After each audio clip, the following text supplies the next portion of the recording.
I know this is a lot to ask, but thank you for coming with me. Do you hear that? Hey, what the hell is going on? The train just uncoupled! Ah! You gotta be kidding me. Hold on! Welcome to Minos Escape Rooms. No. It's happening again. You guys have played the game before? So what is this? Like a tournament of champions?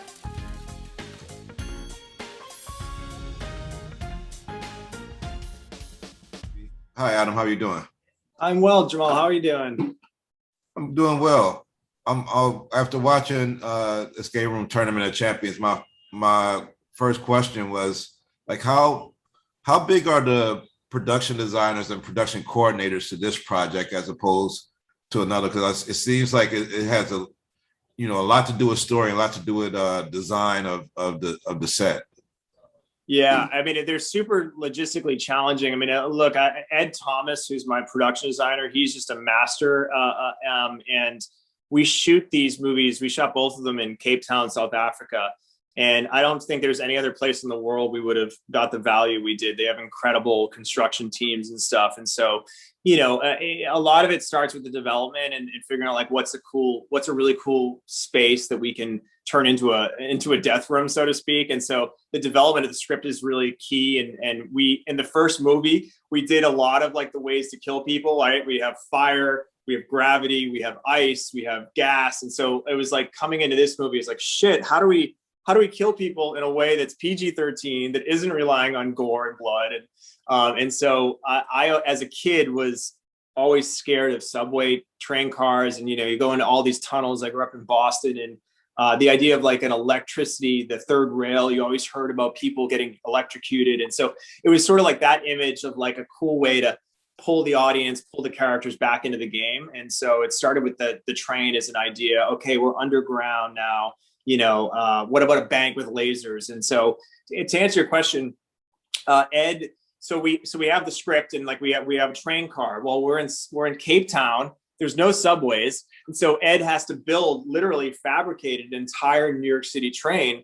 It's all on a soundstage. The bank was a really cool location in Cape Town.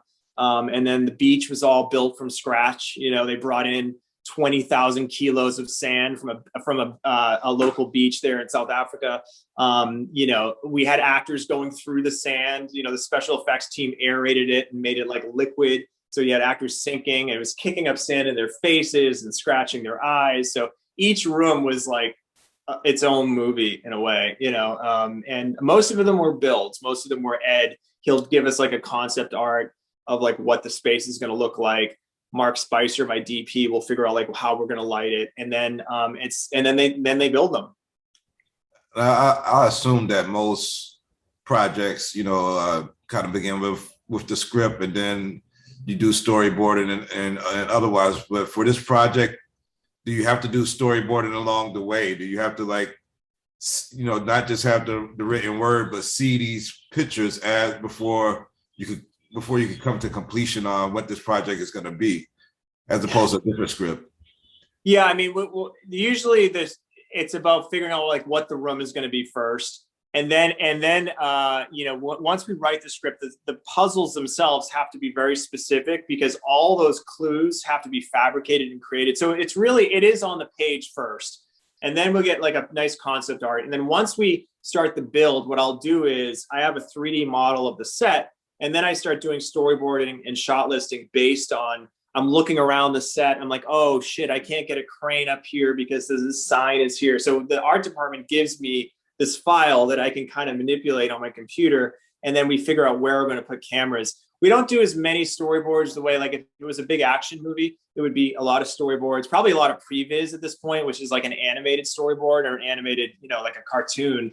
But we do a lot of shot listing and a lot of frame grabs where we think, okay, we know this character is going to be here. We want the camera to circle around them and stuff. But to answer your question, it's always on the page first. And I pull a lot of scrap material of like, here's some influences. Here's what I think it should look like.